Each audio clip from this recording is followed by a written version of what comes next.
Hi guys, welcome to our channel Mahir Shaikh. నేను మీ Sumayya. ముందుగా మన ఛానల్ని సబ్స్క్రైబ్ చేసుకోండి, పక్కనే బెల్ ఐకాన్ కూడా ఉంటుంది, యాక్టివేట్ చేసి పెట్టుకోండి.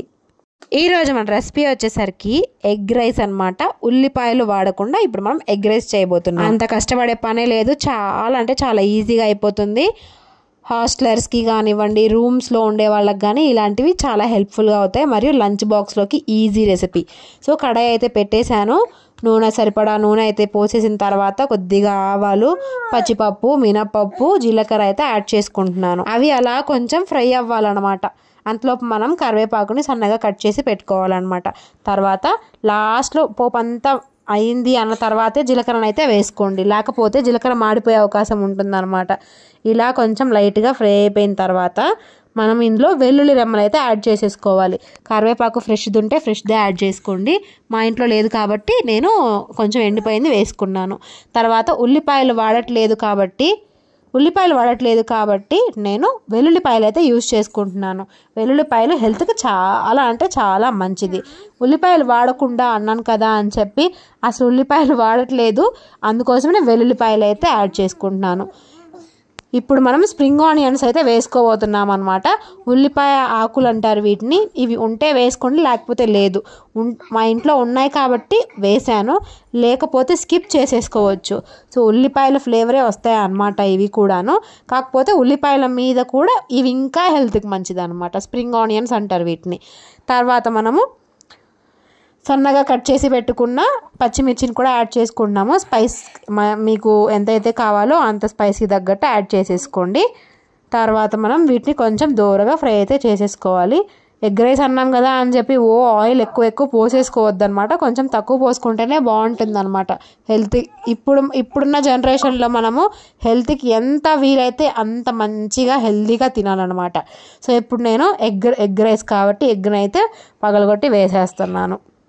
ఈ మధ్య కొత్తగా నేర్చుకున్నాను, వచ్చిందా రాలేదా, చేత్తో పగలగొట్టి వేయడం ఒక చేత్తో అని చెప్పేసి ట్రై చేస్తున్నాను అనమాట. యాక్చువల్గా ప్రాబ్లం ఏంటంటే నేను సెల్ ఒక చేతిలో పెట్టుకొని ఒక చేత్తో పనులు చేయాలి కాబట్టి, సో రెండు చేతులతో పనులు చేసేవన్నీ కూడా ఇలా ఒక్క చేత్తో అయితే నేర్చేసుకున్నాను చిన్నగా, యూట్యూబ్ మహత్యమా అని చెప్పేసి. సో ఎగ్ అయితే పర్ఫెక్ట్గా పగలగొట్టేసి అందులో అయితే వేసేసా అనమాట. ఇలా కొంచెం ఎగ్ను కూడా అలా ఫ్రై చేసేసుకోవాలి. ఇప్పుడు మనం వేడిగా కుక్ చేసి పెట్టుకున్న రైస్ని ఇలా విడివిడిగా అయితే చేసేసుకోవాలన్నమాట. ఇప్పుడు మనము రైస్ కుక్ చేసుకున్నప్పుడు కొంచెం ఆయిల్ కనుక పోసుకున్నట్టయితే రైస్ పర్ఫెక్ట్గా మంచి టెక్స్చర్తో అయితే వస్తుంది. చూడండి, ఎగ్ ఇట్లా ఉన్నట్టయితే సరిపోతుంది అనమాట. ఇలా ఫ్రై అయిపోయిన తర్వాత ఇప్పుడు ఇందులో ఉప్పు, పసుపు అయితే యాడ్ చేసుకుంటున్నాము. స్పైస్కి తగ్గట్టు కారం కూడా యాడ్ చేసేసుకోవచ్చు. మీకు కొంచెం స్పైసీ కావాలంటే chicken masala, garam masala and dhaniya powder, ఇవి 3 కూడా యాడ్ చేసుకోవచ్చు అనమాట. మా ఇంట్లో ఇవంతా ఇష్టం పడరు కాబట్టి అలా అయితే ఇలా నార్మల్గా అయితే చేస్తున్నాను. యాక్చువల్గా అయితే వేసుకుంటేనే బాగుంటుంది. స్ట్రీట్ స్టైల్లో ఎట్లా అయితే ఎగ్ రైస్ ఉంటుందో అలానే సేమ్ కుదురుతుంది అనమాట. బయట లాగానే కావాలంటే ఇంకొంచెం ఆయిల్ డబల్ పోసుకోవాలన్నమాట. అప్పుడు టేస్ట్ అనేది వస్తుంది.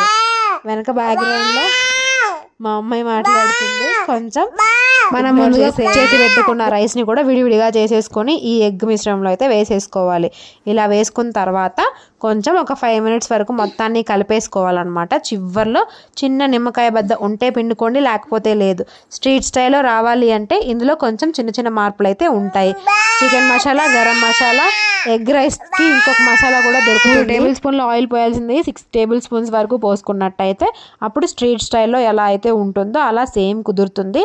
మీకు వీలైతే ఇనుప కడాయిలో ఫ్రైడ్ రైస్ చేసుకోండి. ఎగ్ రైస్ అనేది చాలా బాగుంటుంది అనమాట టేస్ట్ వచ్చేసరికి. సో ఈ రెసిపీ మీకు నచ్చిందని అనుకుంటున్నాను. చాలా ఈజీ అండ్ క్విక్ రెసిపీ అనమాట. మీకు కనుక నచ్చినట్టయితే లైక్ చేసి, షేర్ చేసి, కామెంట్ చేసేయండి. మరిన్ని ఇంట్రెస్టింగ్ వీడియోస్ కోసం మా ఛానల్ని సబ్స్క్రైబ్ చేసుకోండి. కొత్త వంటకాలు ఏమన్నా కావాలి అంటే తెలుసు కదా, కామెంట్ బాక్స్లో చెప్తే నేను నెక్స్ట్ వీడియోలో కల్లా చేసి పోస్ట్ చేసేస్తాను. So thank you so much for watching guys. Don't forget to subscribe. Thank you.